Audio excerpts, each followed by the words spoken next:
Welcome back, everybody. This is Pat, your host of Say It Out Loud. We are back for another episode. Today we have a special guest on the show. This man played 7 years in the NFL.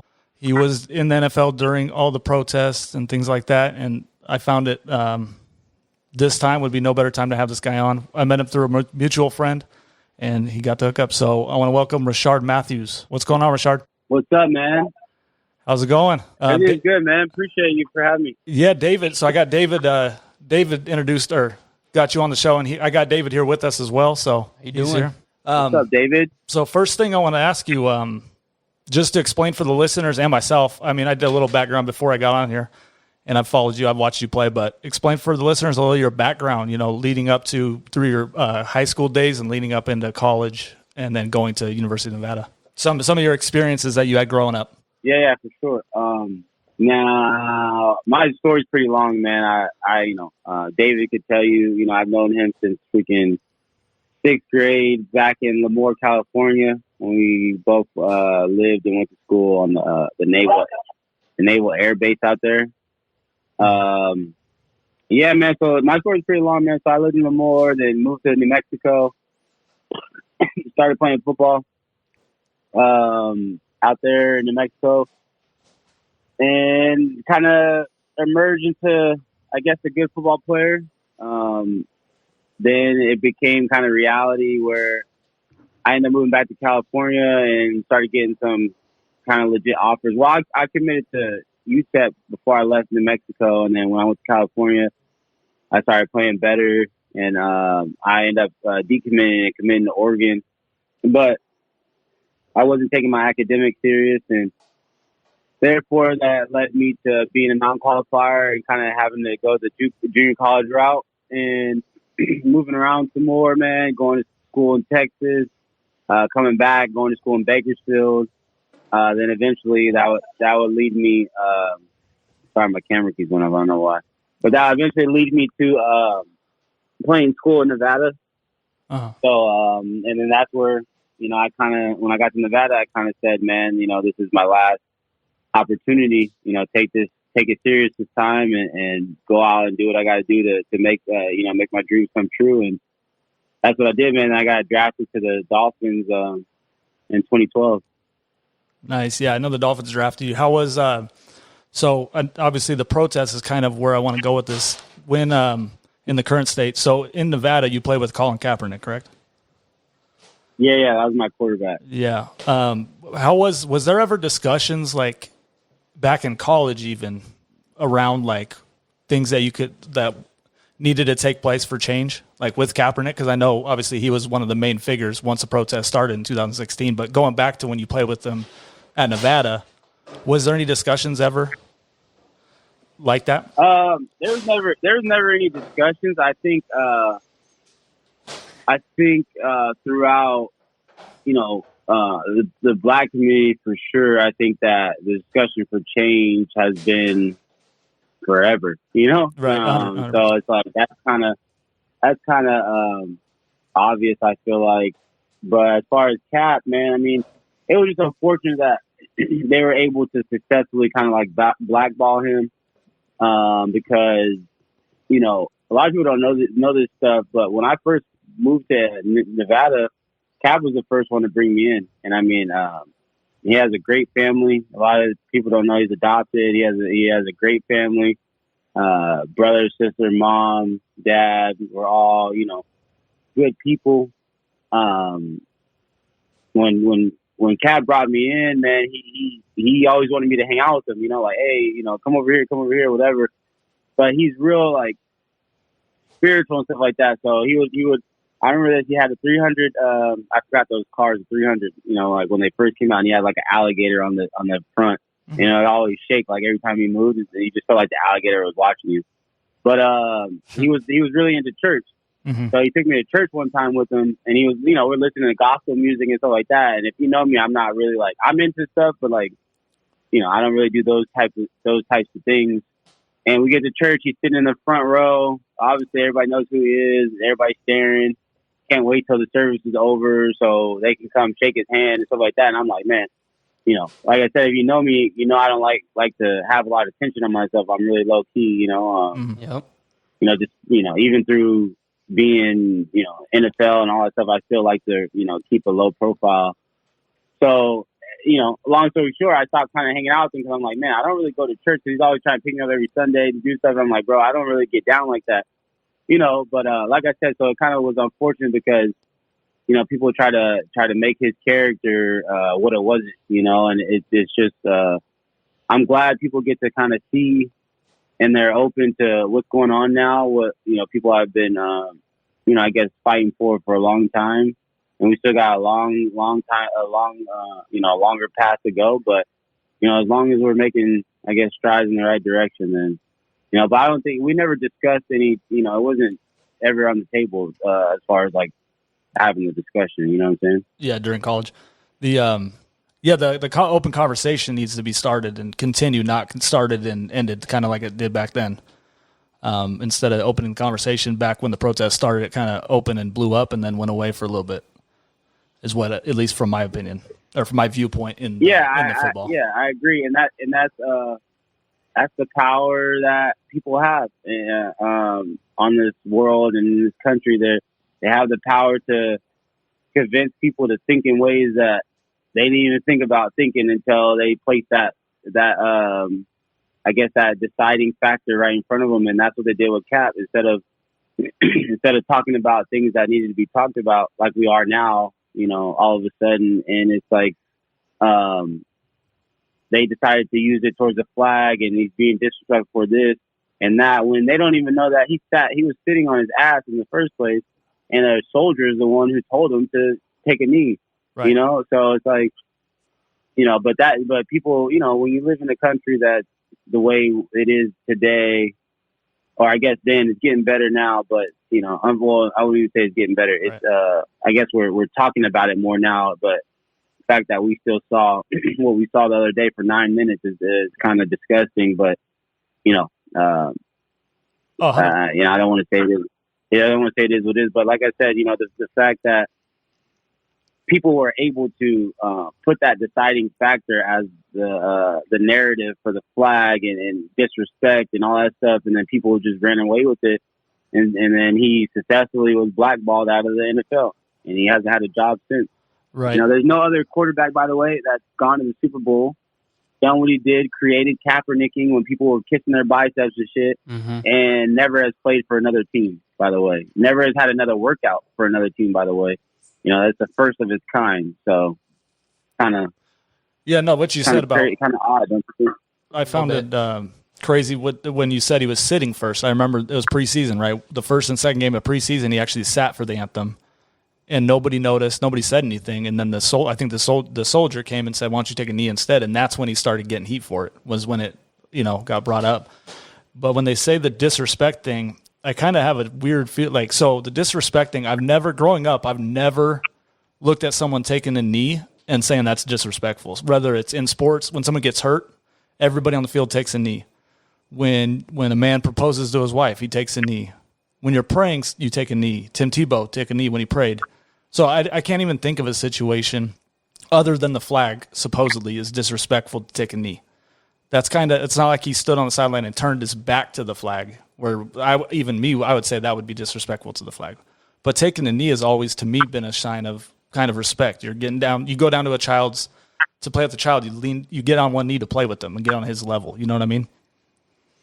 Yeah, I mean, that's great that you said that, because I haven't really heard those different, those different ways to look at it.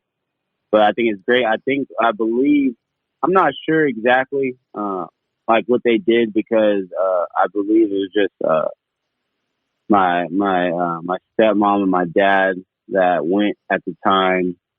My brother passed away, and when they come back and do those things, when they give the flag, I'm not sure, but I think I remember somebody saying when you receive the flag, like I believe a soldier walks to you on the knee and then they give you the flag or something like that. Yeah. I don't know exactly that process, because I was in London and I had to come back and go to California and go back to the season and stuff like that. So it was like you know, but yeah, man, it's just unfortunate what they did to him. But it shows you, I don't want to say it, but it shows you kind of America's true colors sometimes, Mm-hmm. Yeah, definitely unfortunate. So going back to, I know you grew up, your father was in the military, right? And your brother? Yeah.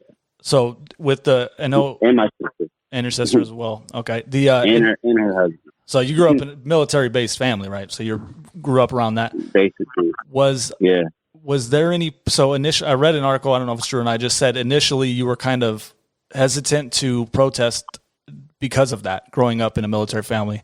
And then you changed your stance on it after the NFL got crazy and tried to step in and tell you can't do that. And that kind of changed. Tell me what happened there. Yeah, no, man, it was just kind of, you can even look up I think there's a clip. I was kind of irritated. I think I felt like the same way everybody else felt. Kind of like, hold on, man, like thinking that, I guess I was just brainwashed into thinking that was about what he was doing was disrespectful to the flag. I guess I was part of it at first too, like right off the bat. And I got interviewed, I think like the next day or whenever they said that. And then I think right after the interview, I don't know if I talked with my dad or somebody at the time, and I was like, oh man, let me, because I like to think a lot. I think about probably too much stuff that, but I was thinking and I'm like, man, am I wrong? You know what I'm saying? I'm like, this guy is kind of, being brave and kind of sticking up for what's right.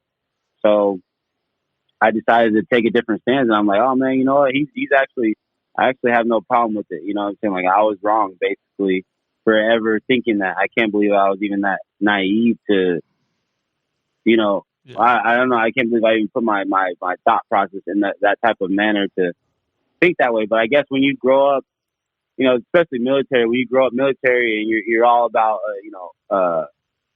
doing things a certain way, following, walking down the line in the perfect line without, breaking line, left, right, all that stuff.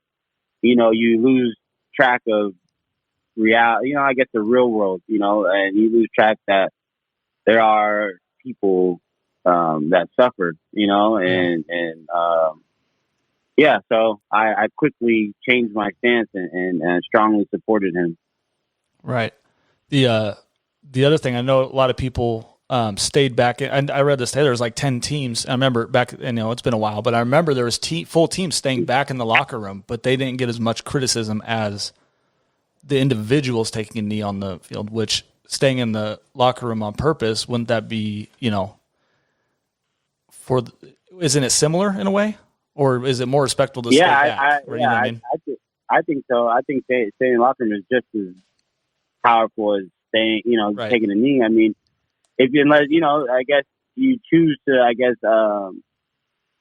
don't know, man, people have got this confusion of the way we're supposed to show respect to the country or the way we feel like we have respect. I don't know. Mm-hmm. I guess people have this vision of how the only way to show respect towards a great, country, you know what I'm saying? And right. It's like, because when I started supporting him, I started staying in the locker room. I didn't want to go out there and knee, not because whatever, but it's just because I just felt like, I'm not even going to participate in any of this shenanigans. You know what I'm saying? I'm like, This is BS already. So I'm like, I'm about to just stay in the locker room and show like this is how I feel like, and that's what I did. But I got damn near, I got the same type of outcome. I was getting booed.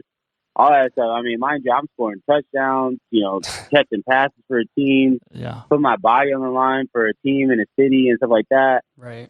And I'm getting booed as I getting introduced and stuff like, I'm leading the team in receiving dang near and got people don't care, you know what I'm saying? And I was in Tennessee doing it, so like that's kind of considered the South in a way, so, yeah, it was pretty rough, man. It kind of opened my eyes a lot, man. It opened my eyes a lot to people and their true colors and how they really feel, and it opened my eyes to people and their confusion of everything. How quick they can go to a confused mind state. Well, they're judging you based off of what you're doing, but like you said, they don't know your background. They don't know that you come from a military household because, like you said, you're a homebody. You kind of keep a low profile, and I feel like your actions, I mean, what you did was very powerful, and fact that you face repercussions for it was pretty messed up.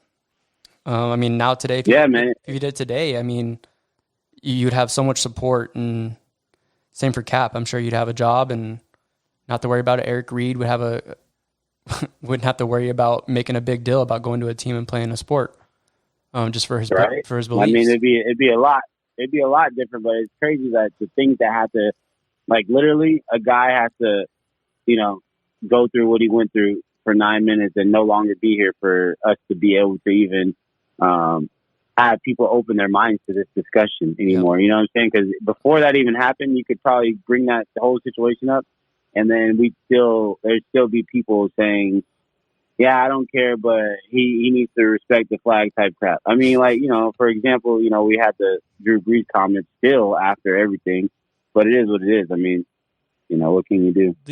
All you can do is try to educate people. Right. The crazy thing is, so I was kind of looking at, obviously I looked in the kneeling a little bit and kind of thought about that. And then I looked up the flag code, and the flag code 8, respect for don't even do you already that. know about that? So I read through it. Sorry to cut you off. The crazy part was, so one of them is, the flag should never be used for advertising purposes in any manner. It can't be on handkerchiefs, printed napkins, plates, whatever.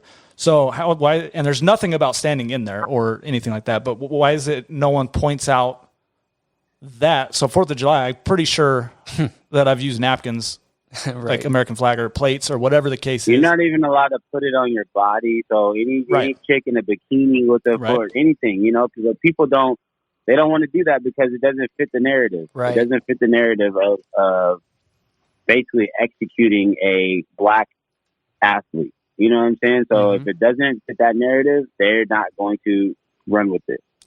Right. And that's it's easy. It's not, Yeah. So getting into that whole thing's just surprising, not surprising in this world, but I read that and I'm like, it doesn't make sense still. And so getting, like you mentioned, Drew Brees. So with his comments coming out, from my perspective, I think the word I will not tolerate it really just highlighted it more, if that makes sense. Like the word tolerate is very strong. Like he's not going to put up with. What are you saying? Tolerate? You're going to not put up with it? What are you going to do? Like, so I think that highlighted it. I don't think he meant anything wrong. I don't know Drew. You did training camp with Drew, or Drew, right? I mean, I wouldn't say I know him to we're best friends extent, but I mean, I did train with him for a little while before training camp, and I did go through training camp until the first preseason game, and then that's when I decided to hang it up. But for the most part, and like I said, by knowing him, I guess a small period of time that I did, I don't think he meant what he said, but at the same time, it's unfortunate that he's not educated enough to understand what he said, and understand especially in 2020, understand what comes with what he said. You know what I'm saying? Like the fact that if anybody asks you a flag question, being that what just happened, and you're a white American, be cautious of how you answer it, unless you are okay with getting any type of backlash from it. You know what I'm saying? Because obviously they're just asking. They don't care about how you really feel. They just want to see if you're going to say anything about whoever is deciding to knee because a black man just died from a white cop in America. That's not. It's not hard. It's easy to.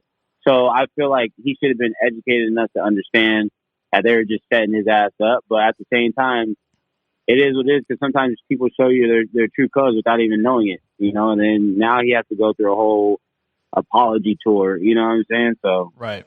It is what it is. I do want to say Mike Thomas handled it really well from the outside, from going to him, talking to him, and then Brees apologizing, and Michael Thomas, whether Brees meant it or not, which I don't know, like I don't know Drew, but Mike publicly saying he accepts the apology and let's move forward. I think that's the right way to go about it. Yeah, of course. Yeah. Because there's everything is that way, you know?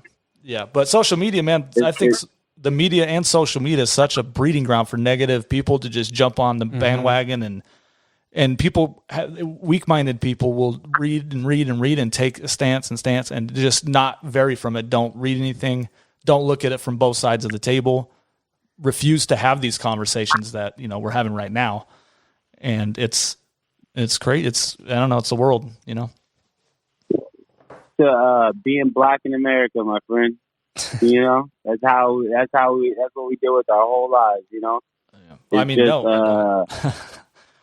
Yeah, I know, but it's like it's a misunderstanding. You know, we're you know, I was talking with my friend earlier. You know, my good friend Mr. Arts, and I was explaining to him, man, like there's really no other kind of. I mean, unless you guys know something or whatever that I don't. From my understanding of the way I was brought up, it's never really a group of people that you kind of tell your kids not to really, you know, or you're being cautious around. Like when you see a group of Hispanics or something, you're not, you know, clinching your kid closer to you or whatever the case may be, or telling your kid not to hang out with them or something. For some reason, for some odd reason, everything is against, I think, the black culture. I don't know why. Like hip hop, you know, the kids listening to hip hop, you go in the car and the mom or dad hears hip hop, they're like, you know, turn this trash off, or you know, they're not really understanding why people are even expressing themselves in that way, because, you know, we come up in a way where you're being profited, you know, you're making so much profit off of a culture, but also putting it down at the same time. It's going to make a lot of things confusing in the world, you know? Mm-hmm. It's, you got anything, Dave? No, we had a conversation earlier. Yeah, we talked for a good while, hour and a half or so, Rishard. Yeah, we talked for a long time. Yeah, I mean, we were. Yeah, and that's the thing too, man. It's like if you have black friends or whatever the case may be, or minority friends, call them up and ask them what they feel like. You know what I'm saying? Like, call them up, be like, hey, man, like, you know, and we talked earlier, you know, ask them what their experiences are, their experiences of racism are. You know what I'm saying? Like, what their actual events that took place in their life, you know, because this isn't something that is just made up. Nobody says, oh, America is still racist in certain ways, and then they're just making the shit up, you know? And so, you know, me and David being good friends, he hit me up earlier and just was like, you know, we just were having, you know, mainly we were catching up, but we were talking about obviously what's been going on too. Right. You know, but it's good to do that. There ain't no hard feelings. He said how he feels. I said how I feel. We agreed. Some areas we didn't, you know, but most areas we did. And then you move on. That's how white America gets educated on understanding what's going on right now. Because it's like I coach high school football now. So it's like I tell kids, I say, people don't do things for no reason. All these people aren't doing these things for no reason. I promise you that. You know, a lot of people are just fed up. And that's what it is. Yeah, it's interesting growing up in, you know, a primarily white area, and I've only ventured out a little bit, like the East Coast, like the cities that are heavily affected, Chicago, Boston. I mean, it's everywhere, but, you know, those heavily populated areas where I have no idea what goes on in those. All you see is what's on the news, but who trusts the news these days? So it's just a weird thing. So it's cool. That's another thing too. It's a lot of people, and it's funny too because I actually had some kids in here working out, and I was making them draw up a plays for me, and the kids were like drawing some squiggly lines and just sloppy ass plays. You know what I'm saying? And that's the number one. That's the number one thing you learn when you get to the league is not just college in general too. But I learned it when I got to the league is that, you know, when you get called up to the board, you need to learn how to draw a nice crisp play. Write the play out, draw your lines, write the depths of everything. Where, you know, because there's some guys that they see like a hook, you know, type of cut, and they actually run it like that. There's some guys who actually, you know. So I gave an example of, I'm sure you guys know Anchorman. Yeah. When Ron Burgundy was like, "Oh, go F yourself, San Diego," and then everybody's like, "Oh my God," and he just kept, you know, casually going on like, "Hey, nice job today. Hey, you know, go have a good," you know. That's the world we live in. There's anchors who just get to their job and read a teleprompter. They don't even know who wrote it. They just read it and say it, and they act it out as best as they can because they're all actors, and they act it out, and then they go about their day. They don't care what they're reading. They don't care who wrote it, and they just say what they need to say and go home because they love being in front of the camera. They love getting their makeup and hair done, and they love going. I guess having the America tune in and watch them and see how many I guess ratings they get, you know? So, but there's some people who sit down and watch TV and believe everything that comes out of this person's mouth that they don't know, and they don't even realize that there's only a few people who own all these networks. You get me? So, and a lot of networks own a lot of other things. Yeah. So, sorry. Oh, you're good. I'm here to listen. The crazy part, yeah. So I'm not much of a big TV watcher. I don't even have TV. I watch YouTube, Netflix, all that stuff. So I haven't watched the news except for this past couple weeks I've been watching, and the narrative on them all is crazy because you changed one to another. Then you see all the media, social media. I've been on social media way too much lately, watching all this stuff, and it's crazy, the media, just the influence they have on people, even people that are saying, they say crazy stuff, and you're like, man. Well, me and Rishard talked about earlier is, I don't have social media, but he made a good point. Sometimes it's good to see true colors of your friends and your family members at that point, honestly, to see their true beliefs, because a lot of people, speaking from a white perspective, they don't talk about stuff like that amongst other people. So I feel like what we're doing now is very beneficial, and allowing you to talk and seeing the frustrations and stuff that I've really never experienced. But I remember growing up, when we were in Lemoore, no matter who we hung out with, but if there was always, I think you remember Giovanni.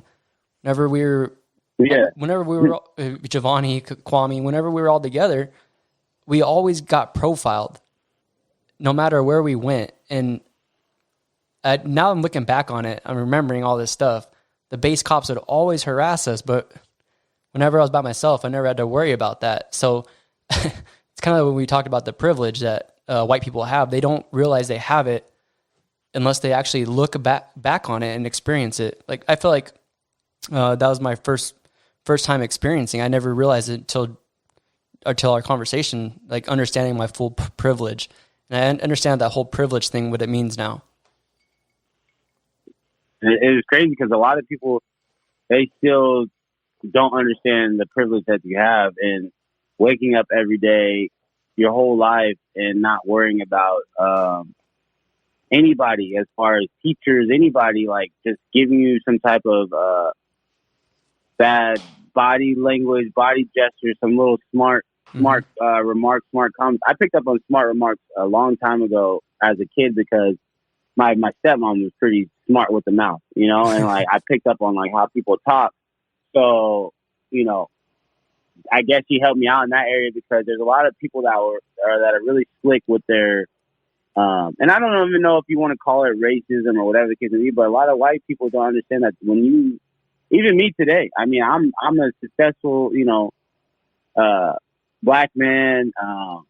I gained success from playing sports, but when you see a successful black dude, especially as young as me, and you see him pull up in a nice car or whatever the case may be, the number one thing you jump to is, hey, he either plays a sport. I've had so many people come up to me and go, "Oh, what team do you play for?" Or, it would be old people, whatever the case may be. What team do you play for? Automatically, you know what I'm saying? Mm-hmm. And they think you're an athlete or you're some type of entertainer.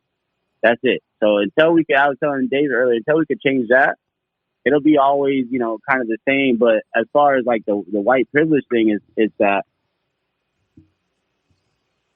if you can walk through and not really from a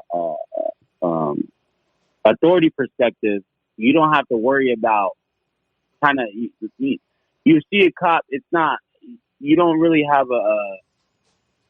you don't really get nervous or anything because you've never seen a black cop kill a white kid on TV over and over, or you've never seen a black group of people just dominating a white guy in the history books and all this crap like that. You don't get taught this stuff over and over throughout your years of living. You get what I'm saying? Mm-hmm. So when you guys get to certain ages, it's like, yeah, in a good way, you don't know what racism is. Some kids don't know what racism is today because they might have never seen it and they've never really understood when it's actually happening in front of them because they were raised the right way or whatever have them. But, to be able to have white privilege is very, very, it's something that all white people need to understand what it is first, you know? Mm-hmm. I think that makes, so I heard that earlier this week, and it really stood out as kind of a way to understand it with the authorities thing you just said as well. With, if I'm walking down the street and there's a group of cops, I don't think twice about it. And I don't know what it feels like to be on the other side of that, where if you're walking down, you know what I mean? That's something that stood out from this week of reading and listening and all this stuff. And then you just said it again here. That's something, you know, that sticks. So, yeah. What else we got? So during the protest, after the protest, so you played for 7 years. Did it have something to do, you know, did you kind of call it quits because of the whole thing going on and you were just enough? I read a thing that was more of a brainwash. You said something about NFL's brainwashing you, using you as entertainment and things like that. Did the protest? Yeah, man. And that's another, sorry. Yeah, that's another thing too. No, that when I finished, it wasn't nothing. You know, I got a second chance. I could have stayed in New Orleans. I just didn't. You know, in the NFL, it's a lot of how can I say it? It's tough seeing 90% of the league be black, and the 10% that's white are all the decision makers, people that call the shots, people that you know, are very important to a program or whatever. So you always have to make sure you're on your A game around these people. And just going through the league and seeing kind of, you know, it's brainwashing guys, because you get taught to physically, you know, you're in the gladiator sport. You're training as hard as you can. You're about to go out to battle, but sometimes I think people forget that the other guy that they're going across, when they do at least, is the same skin color as them. Mm-hmm. You know what I'm saying? And I think that so many people get so caught up on battling for that logo, whatever logo you play for, that you forget that at the end of the day, this guy looks like me. So whether I win or whether I win or lose, it's all good. We move on. It's never no, you know what I'm saying? Like, because you never, for some reason, I don't know why it's like that for the black community, but you never see, you know what I'm saying? I don't know how to explain it, but as I would see that, and then you always see like the leader being white, all the head coaches are white, and then you have him leading on all these black players to go fuck up some more black players. And it's like, you know what I'm saying? I don't know. Looked at it like so, that. It's an interesting And perspective. and it's like, yeah, man, because these guys, I get at the end of the day, you got to look past that, and I did, but at the same time, I'm just like, man, they tell you don't wear chains, they tell you don't wear grills, they tell you don't do all of the black culture, or you know what I'm saying? Like they say whatever, like they always try to like reprimand you for doing things like that. You know, I would have a coach that would always tell, but they always talk to the younger players when they do that. You know, but it's like David said, it's like you show your true colors when you do things like that. I would have a younger coach, not a young coach, but a coach tell one of the younger players, a receiver on our team, he'd always be like, hey, tuck your chains in, put your chains away, like saying stuff like that. And it's like, but I have my chain out, and then another guy has his chain out, but you're not saying that to them because we're strong mentally, right. And you know you can't just talk like that to us. You get what I'm saying? So that's like a form of speaking your true colors. Like, who cares about the chain that this guy's wearing? As long as he's catching the ball and taking it down the field like his job is supposed to. You get what I'm saying? Or not being able to dance and celebrate and do things like that. It's kind of a African American thing, to where that's kind of how it started, you know. And now just being able to do that, where before they would flag you for doing stuff. I mean, we can go on and on. Right. You know, like I said, at the end of the day, we don't have any black owners. So you have all these white owners making decisions for 90% of black people. That's crazy. Do you get me? Does that make sense to you? I don't think it makes sense. But, you know, so as I saw that, I kind of just started being kind of disgusted. And, yeah, while I was very thankful to play a game and make a lot of money, at the same time, we don't have the same as we make all the money in the league, all the money at all the sports, and we don't get paid the most. We don't get paid the most at everybody. I think baseball gets paid more than us. Basketball players get paid more than us. You know, and they have better benefits and all that stuff. So as I did my research and understood, like I said, while I was thankful, it was hard to walk around, and especially after I saw people's true colors after I did things like that. It was hard to walk around and kind of still have motivation to still, I guess, play the game. Well, they also don't touch on, I think you addressed this issue before, but people think that, Rishard Matthews signs a 3-year, $15 million contract. They think you're getting all of that money. They don't understand, taxes, agent fees. Like they don't touch on that stuff. So they just see, the contract, but they don't understand the stuff that goes behind it. So not at all, man. And like I said, sorry, go ahead. So you're not actually seeing all of that money. So I mean, at the end of the day, you still have to go to do your job. You still have to show up, and then they can terminate you, I think, pretty much whenever they want, right? Or is there certain protocols on that?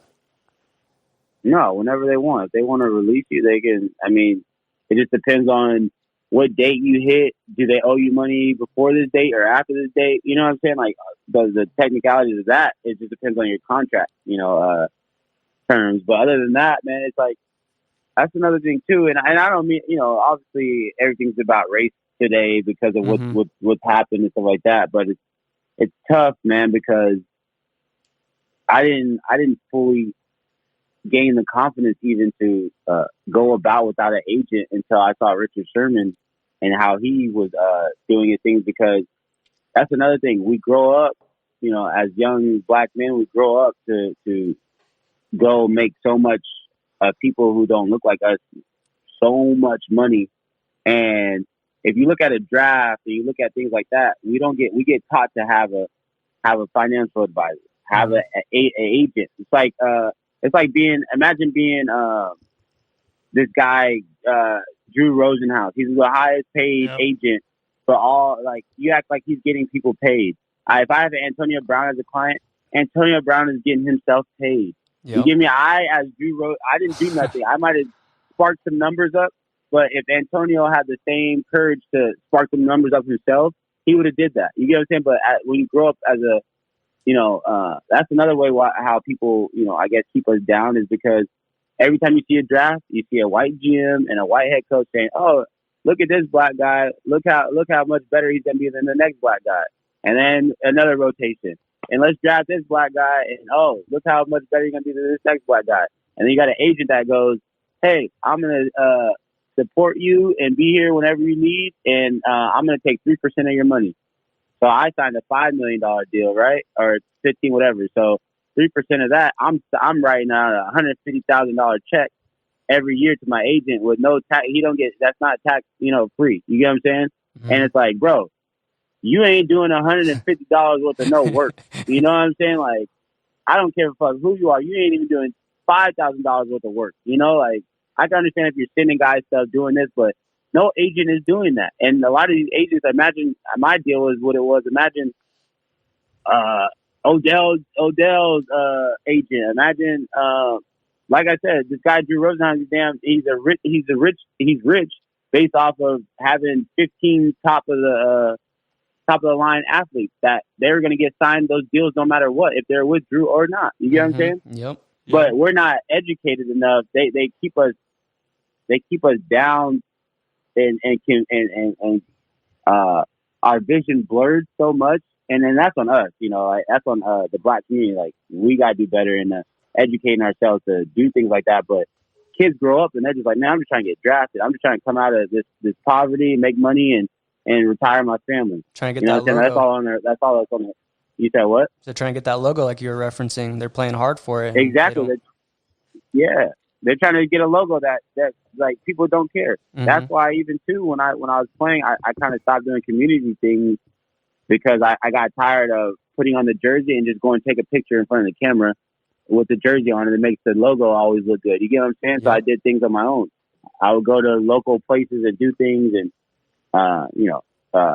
grocery things and stuff like that. So I don't know. It's really deep. Me and Dave were talking earlier, and it's deep, man. This thing goes way back, way back. Right. The Dave mentioned to me, I don't know about the military or during the or the flag.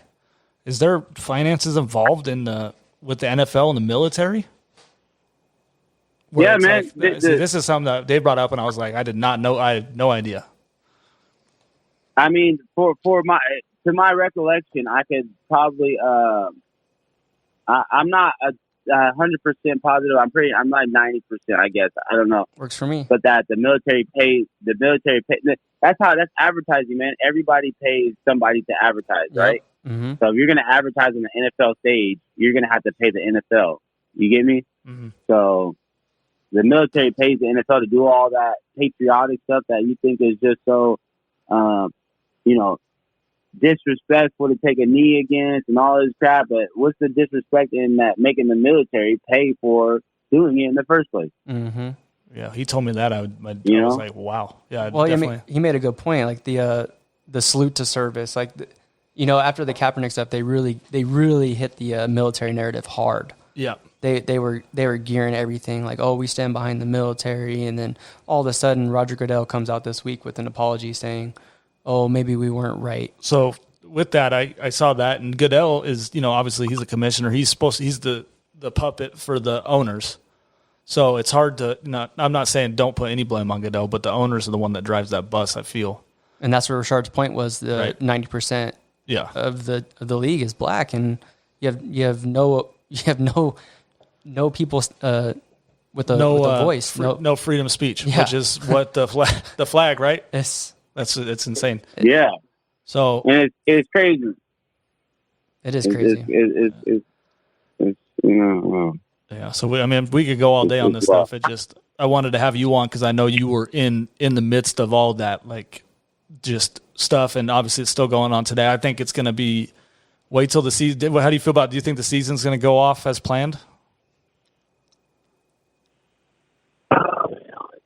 Just happened. I think that that's the thing, man. Like when you got some billionaire owners, they could just be like, all right, fuck it. We're going to let y'all sit until we decide to, put this back on, and who hurt? The only people that hurt are the players who need to make money. Mm-hmm. It's like, unless you're good financially and you can wait it out, weather the storm, then you'll be all right. But that's the whole power play, man. I tell people, they're like, people that tell me, oh, why don't you got a problem with it? Why don't you go buy a team? And, I think people don't realize how hard it is to buy a team.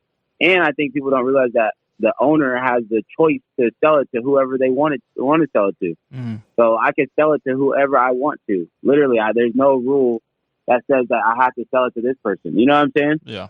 So, with that being said, I think that they're empowered to, especially with just going on, especially Goodell kind of being publicly, I wouldn't say embarrassed, but having to put all that stuff out. They have the power to just be like, shoot, we're just going to skip the whole year out. But I don't know. I hope they don't, because I think that, and I said it on one of my posts, I think the NFL is the most powerful league in the world. And I think that if anybody should be leading this charge, that it should be the NFL, along with the NBA and MLB, but those players, want to be selfish and decide not to play because they're not going to get paid, I guess. Or Adam Silver, I feel like he's doing a good job though, as in terms of supporting the cause.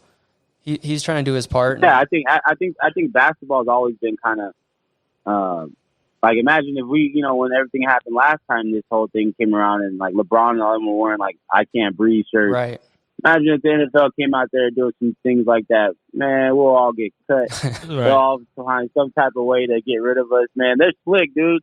I always tell people, I learned this while that whole thing was happening, right? I met with some type of NFLPA guy. He goes, hey, man, you just need to know that when you're doing, because I was like, staying in the locker room and he wanted me to kind of do things. And I was like, I was just kind of hesitant or whatever, kind of just like, I felt like people didn't get it regardless. So I feel like going out there to just, speak my mind wasn't going to help because, I felt like the only thing that was going to help is bringing Cat back during that time, because that was the biggest, proof of what we're fighting today, is that they were able to successfully let him go. But he's like, you know what you're dealing with? He's like, you're dealing with the mob. You know what I'm saying? He said, these owners have billions of dollars. They can pay anybody they want to pay and to say and do whatever they want them to do.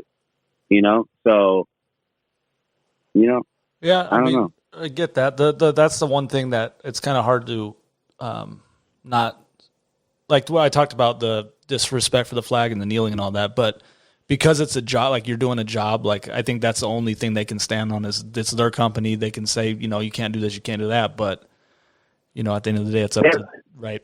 I say to you on that, that's the same thing that we're talking about to this day, that the whole privilege thing is like, when people bought, say Jerry Jones, I don't know where he bought his, when he bought the Cowboys or whatever, but say he bought the Cowboys in the 70s or something. What black person did you know that had $1 million to buy a team in the 70s? I don't know anybody. So therefore, all these people, then Jerry Jones has a family, and then when he dies, he just gives it to his son. And then when they die, they just give it to their son, and so on and so on and so on. You get what I'm saying? Yeah, no, I feel it. And that's how they all collectively control. Yeah. It's nuts, man. I don't know. So, yeah, no, it's crazy. I'm interested to see what happens. I'm interested. Basketball starts, July 31st is the tentative date. I wouldn't be surprised if they're out there showing support and kneeling, whatever they can do. Football, Adrian Peterson said I think every team might kneel to start the season, which is going to be a whole new uproar. Hopefully people can see. Yeah. Sorry, man. No, I'm just saying hopefully people can see that, accept. It's okay to have different opinion on it, but to me, kneeling isn't disrespectful. So even as me, I'll stand because that's what, but I have no problem with the guy next to me kneeling.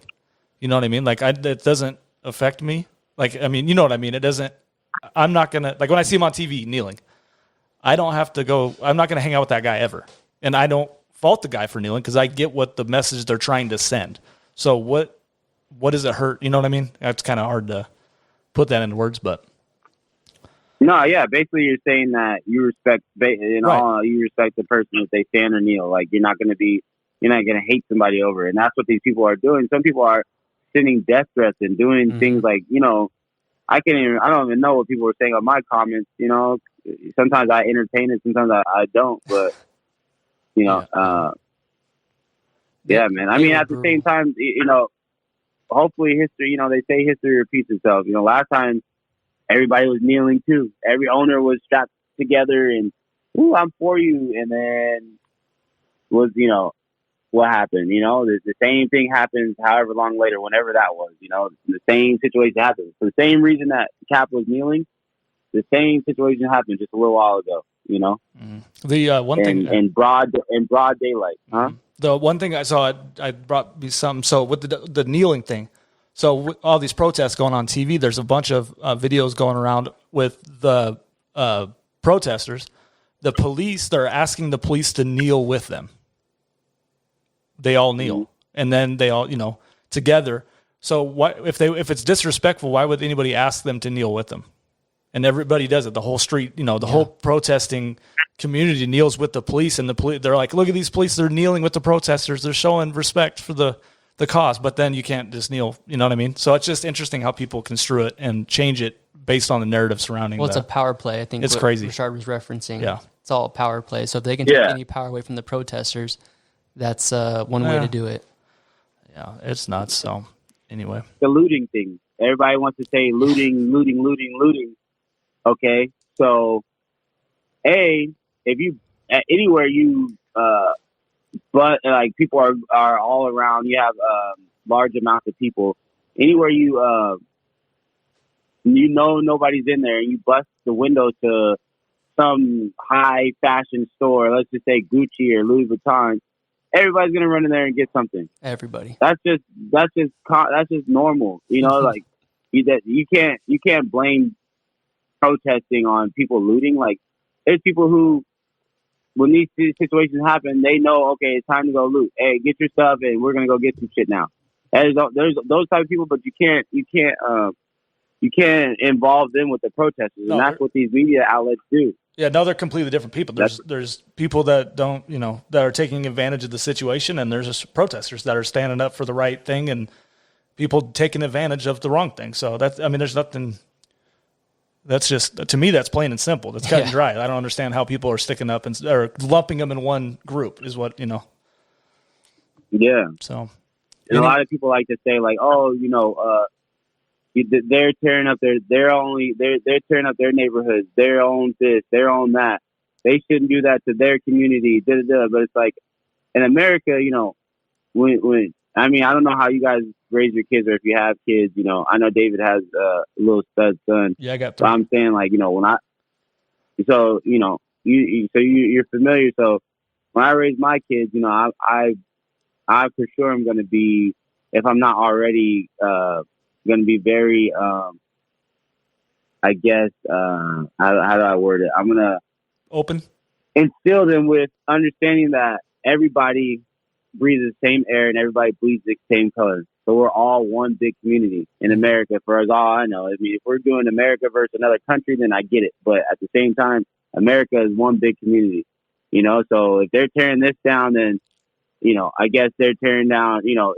Don't look at it as their community. I guess you know what I'm saying. If that makes sense, trying to figure out how to word that the best. No, it makes sense. The best way, man. No, I get you. We're all one. It's like, but people are so easy to sit back and go, oh, they're only fucking up their neighborhood. They're this, they're that, and it's like they lose track on like what is brought.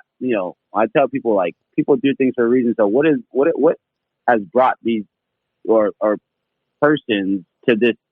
What's the cause? I guess mindset. Right. Yeah. Yeah. So yeah, man. I mean.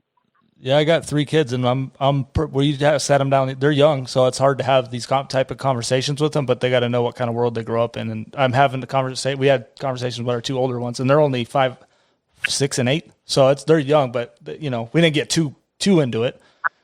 But it's the type of conversation that needs to have for the future. But anyway, hey, thanks for joining us. Thanks to Dave for getting us together, and it's been a pleasure. I like hearing your story and seeing new perspectives on things. And yeah, man. So go enjoy those. Go watch Amanda Nunes. I know you're rooting for her tonight. I saw your Instagram post a little bit ago. Yeah, definitely. She's a beast, man. She just represents, the right way, I think. She never really talks smack and all that stuff on her opponent. At least she does it very respectful. And then she lays a bomb when she gets in there. That girl got some hands. So this should be interesting. Who do you guys got? Oh, Nunes by landslide, of course. So I think Nunes is probably going to win, but I got a parlay. I got Spencer in a parlay just because it's 5-1 on a fight. So, but I'm fully expecting Nunes to win. Yeah, I don't know. It's gonna be a good one. Though. Girl got some size on her, so yeah, I think she has some power behind if she lands. So we'll see. Yeah, don't sleep on the Aljamain Sterling and Corey Sandhagen fight. I think that fight's gonna be wild. Yeah, I don't even know who those people are. Yeah, you'll see. They're I've been getting into MMA a little too much since I started this, but yeah, it's going to be a fun card. But anyway, like I said, I appreciate it. Pleasure talking to you. I haven't met you. I know Dave. I know you met Stenson and Nate back in the day when you were with David. So I'm sure I'll meet you one day whenever you come see Dave or whatever it is. Yeah, most definitely. I got to go and give Dave some buckets. So stop. I got to make it that way soon. All right, man. Appreciate you. Appreciate it. Yeah. All love, man. Appreciate y'all. I'll take it easy, man. Later.